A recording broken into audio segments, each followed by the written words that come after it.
Hello and welcome to Unity of Fredericksburg. My name is Judy Laganga and I am pleased to welcome all of you to the Unity of Fredericksburg weekly online gathering. At Unity of Fredericksburg, we are advancing the movement of spiritual awakening and transformation through unity, a positive path for spiritual living. We thank those of you watching on YouTube live or later and invite you to subscribe to our YouTube channel. If you are able to attend live, we encourage you to join us in the Zoom community room for the full Sunday morning experience, including music, prayer, and connection. Our weekly newsletter includes the Sunday service link, and you can subscribe to receive that on our website at uofva.org.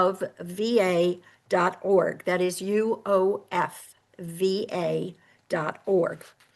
For everyone local to Central Virginia, Unity of Fredericksburg offers a variety of fun and enriching in-person gatherings every month.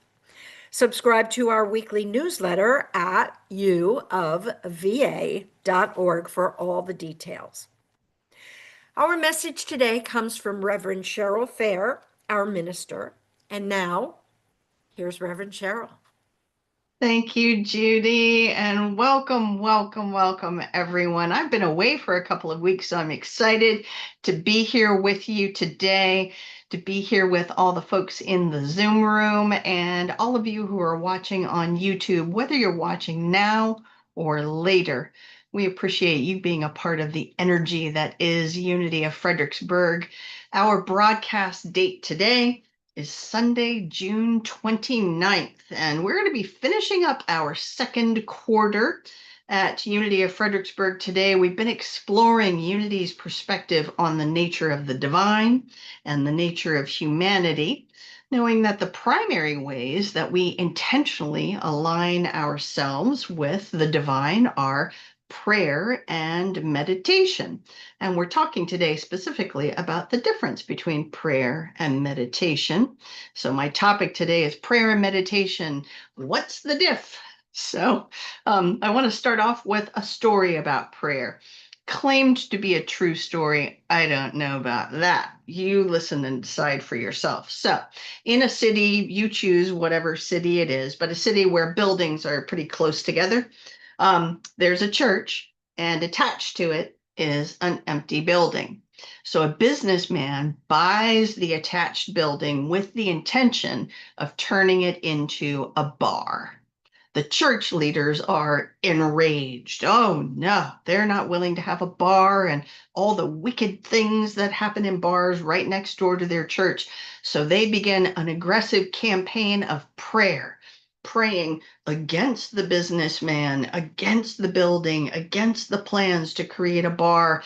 And lo and behold, one night a powerful storm comes through, and at the peak of the storm, that very building next to the church is struck by lightning and burns to the ground. And the businessman, convinced that the church and their campaign was responsible, sued the church for the cost of damage to his property. And the church adamantly denied, we had nothing to do with this. And the case comes before the judge. The judge spoke in frustration to all the parties gathered in the courtroom. This case is the most baffling case I've ever seen.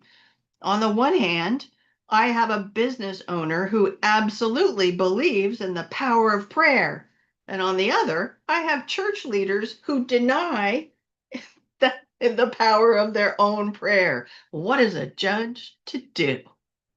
So that's it for the funny little story.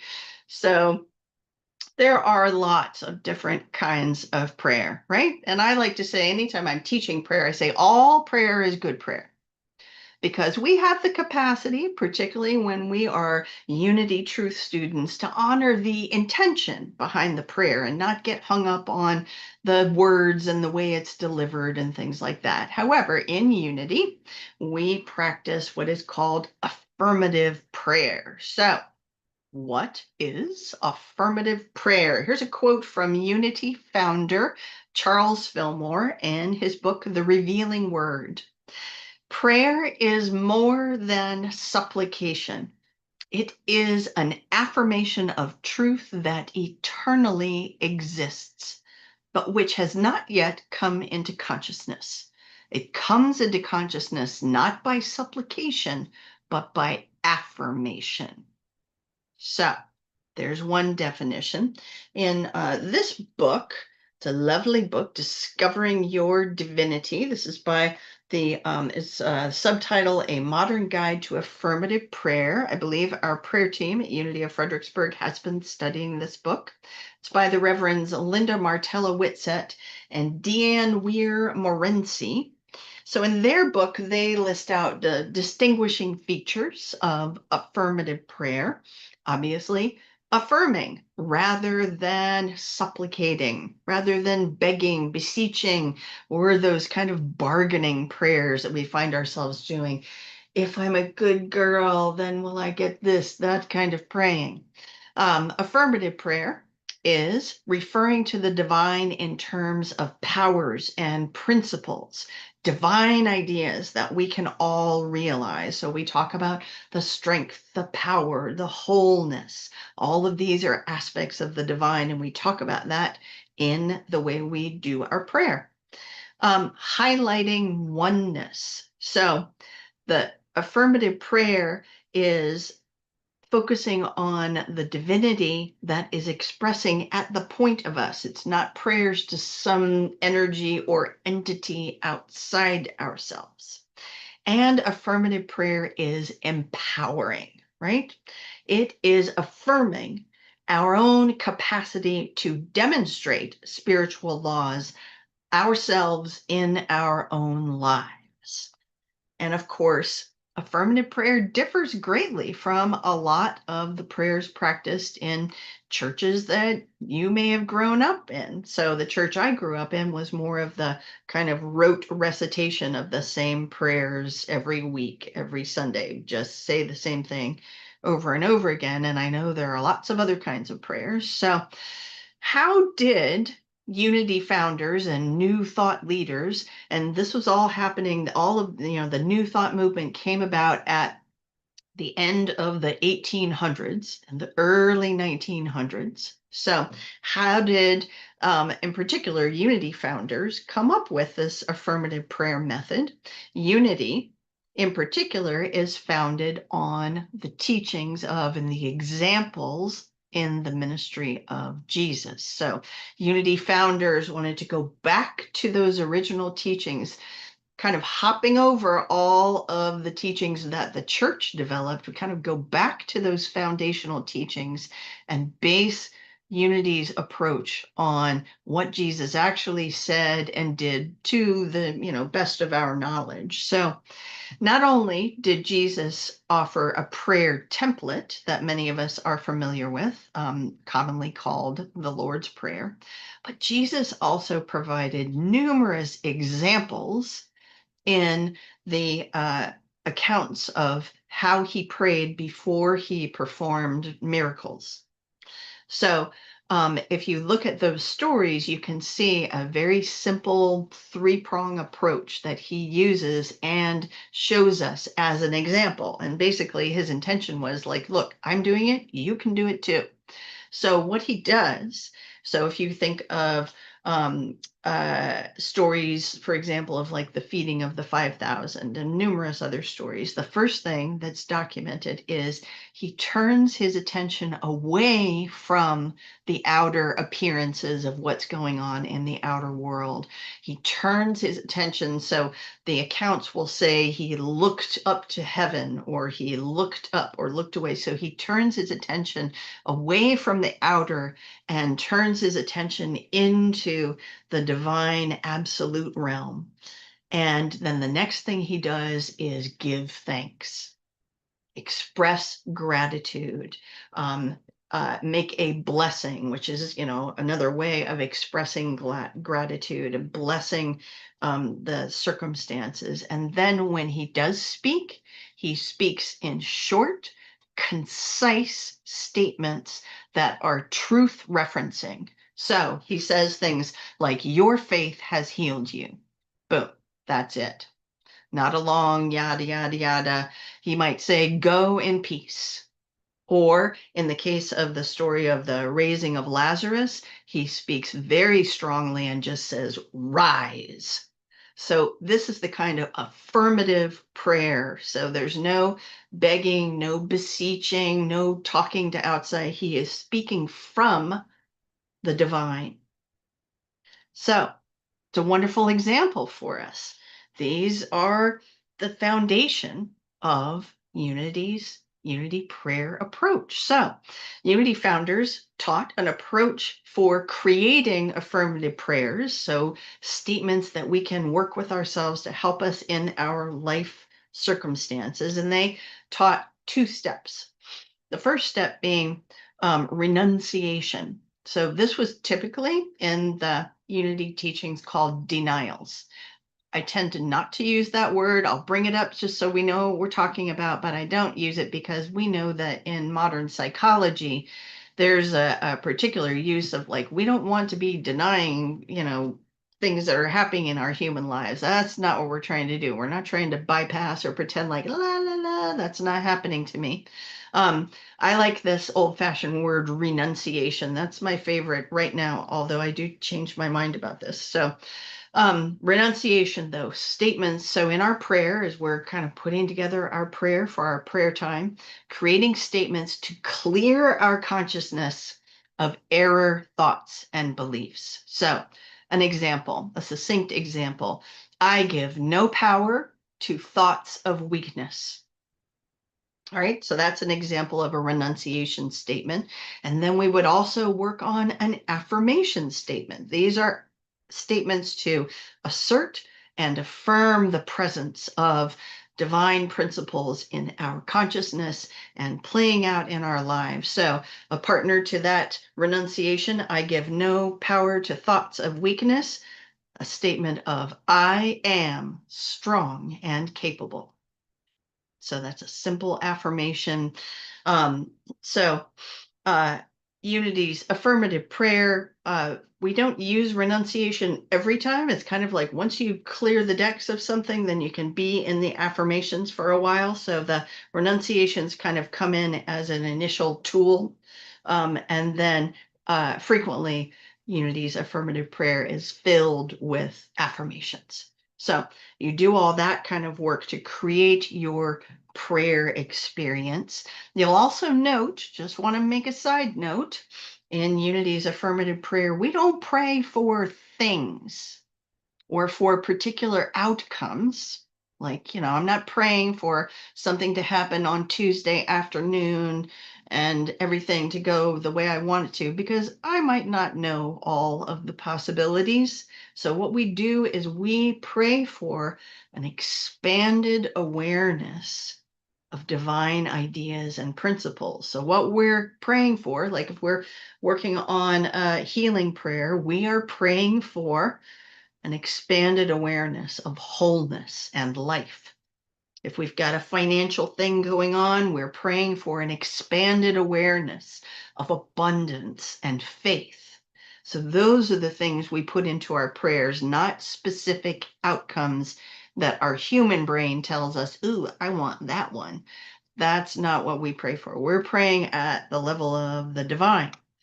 So Unity's affirmative prayer is supported by time spent in the silence.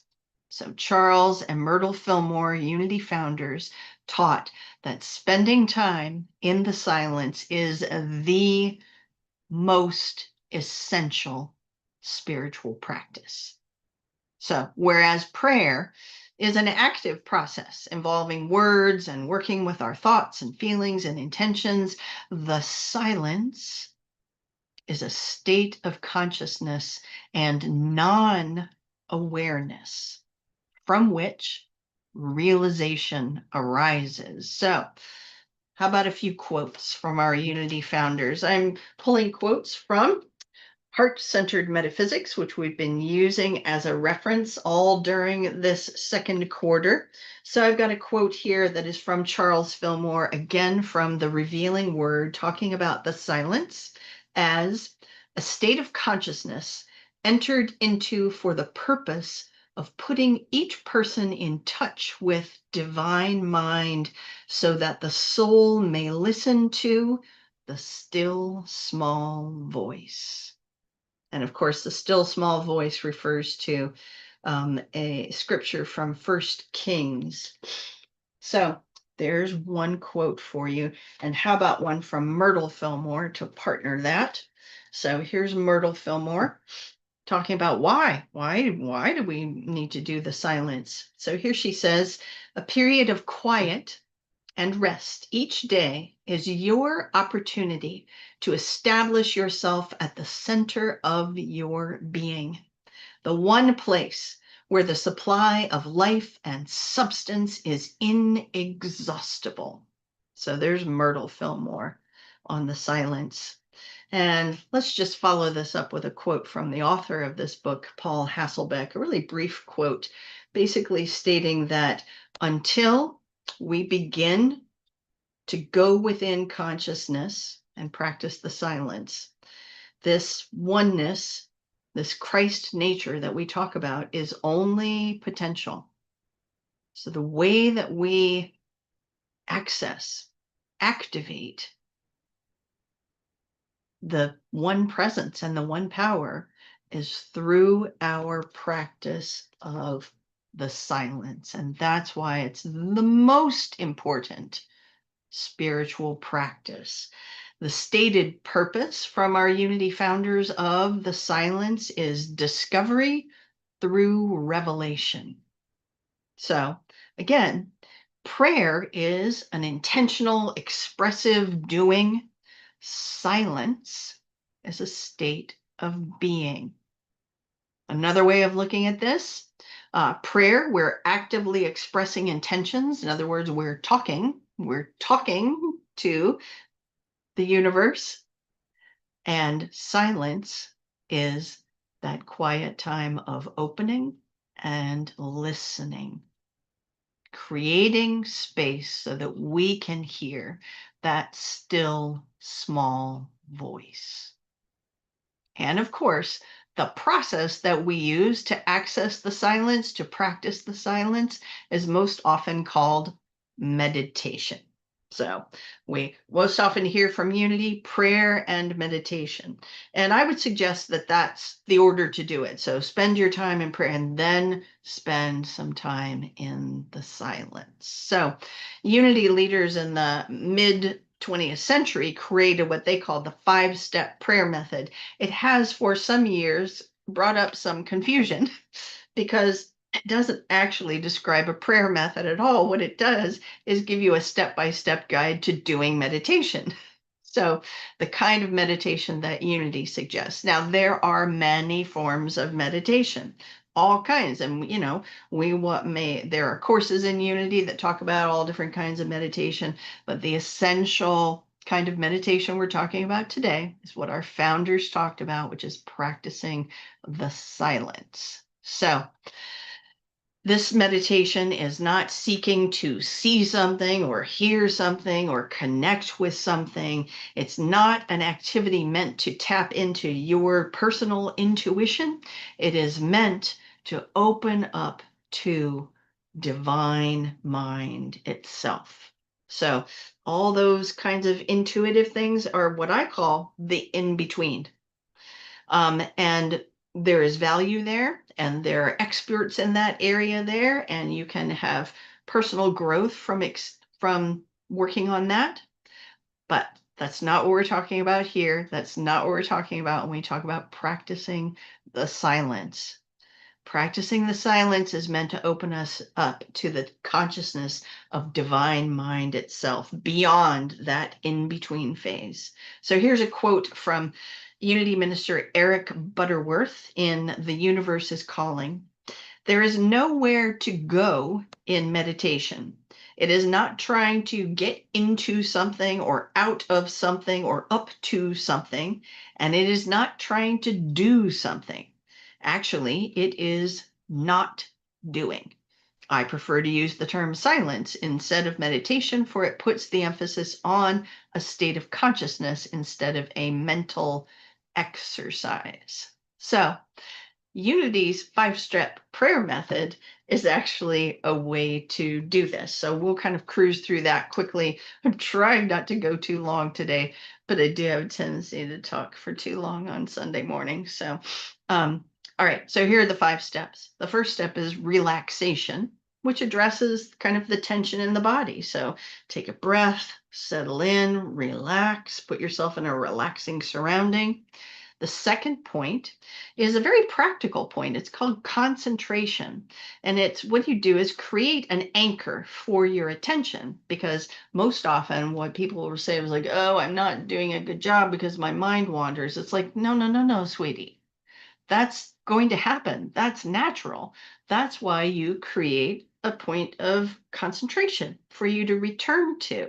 You don't get down on yourself for having your mind wander. Your brain is supposed to be wandering and thinking and planning lunch and doing all of those things. It's just doing what it's supposed to do.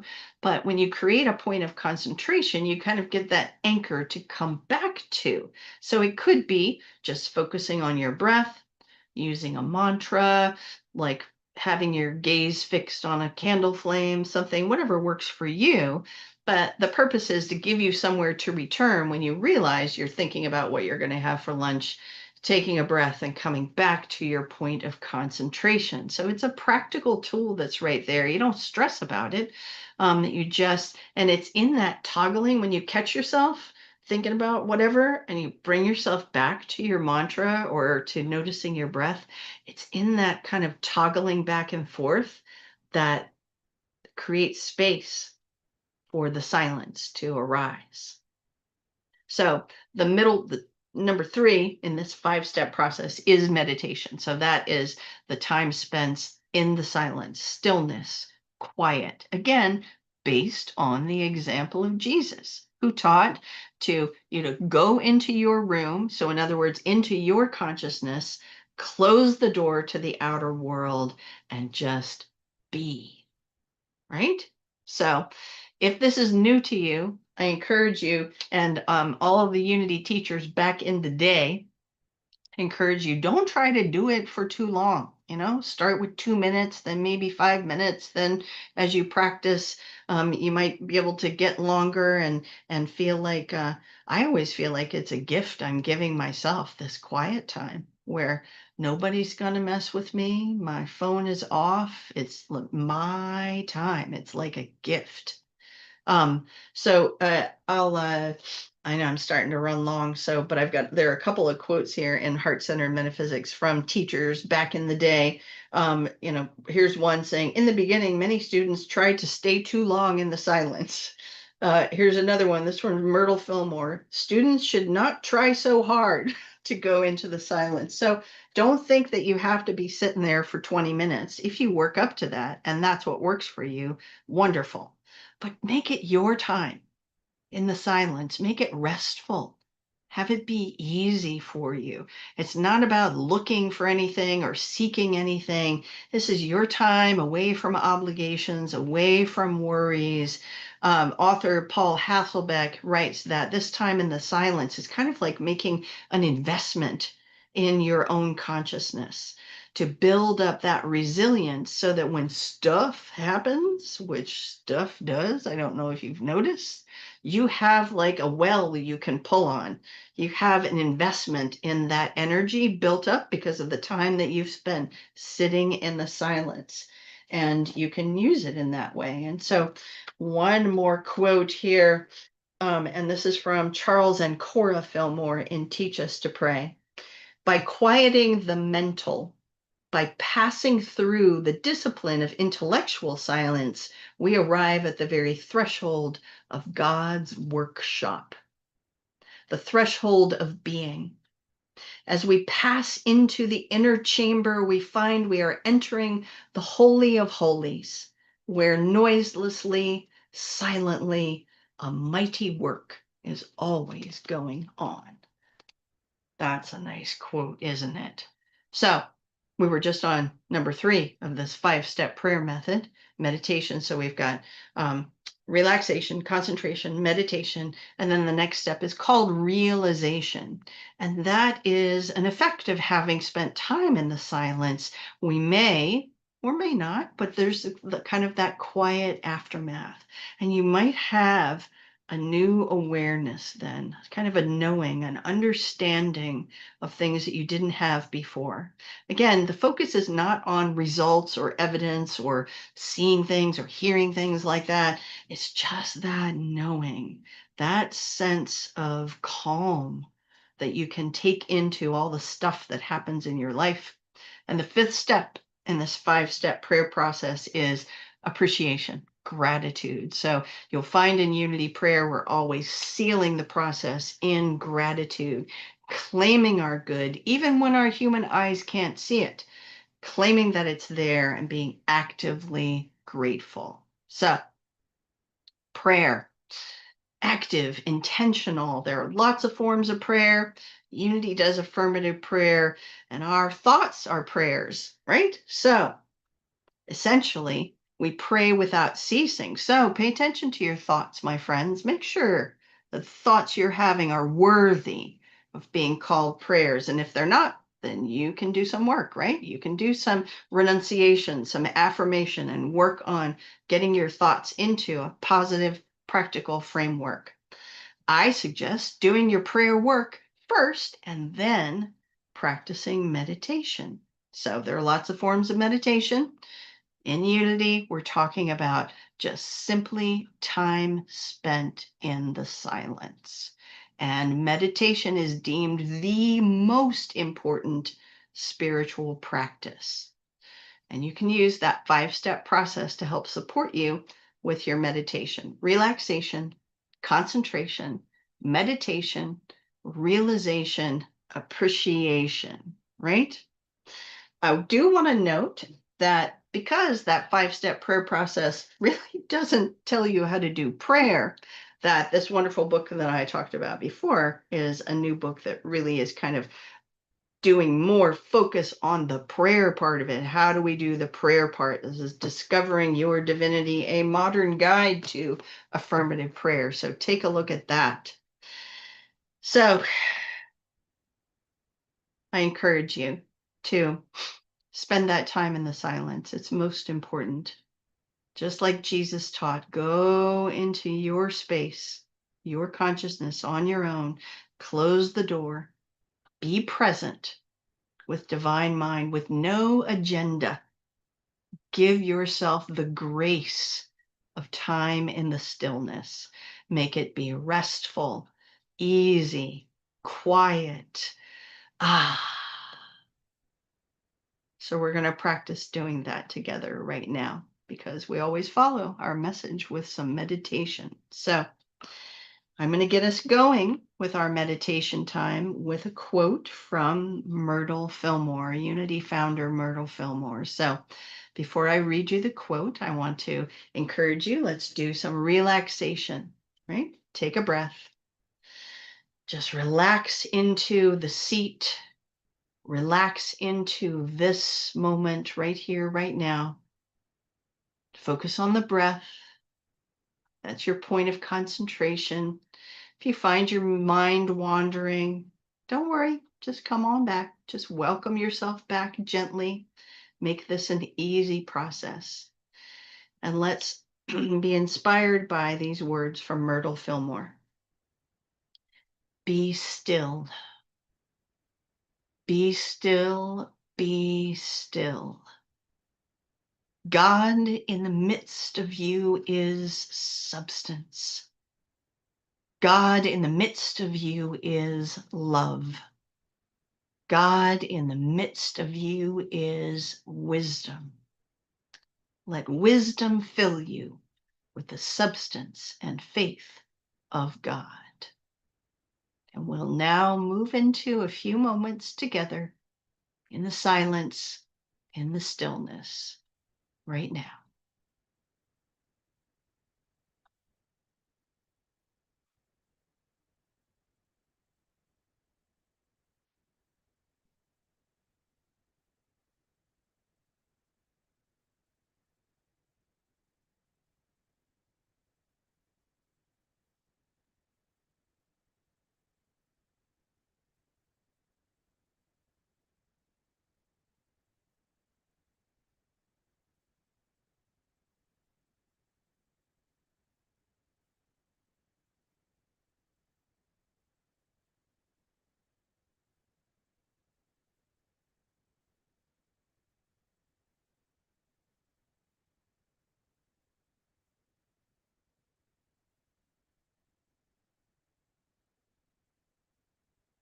And as we begin to bring our attention back to the current moment, we bring with us that calm, serenity, that sense of ease, that sense of having invested in ourselves and build up a well of calmness that we can tap into when we find ourselves in challenging situations. Let's close our time of meditation with an affirmation. I'll say it for you once and you can repeat it with me a couple times at home, okay? Here it is. As I dwell in the silence, I experience grace. Say it with me.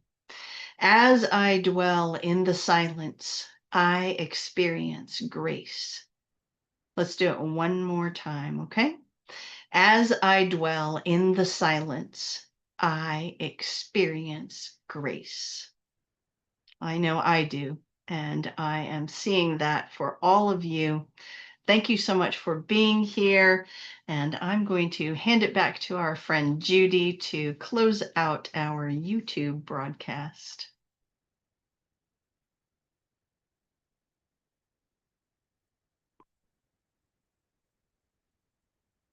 Thanks for watching the weekly broadcast from Unity of Fredericksburg. Visit our website, uofva.org, to learn more about our mission of spiritual awakening and transformation, and support our ministry with your financial donation. Thanks again for watching.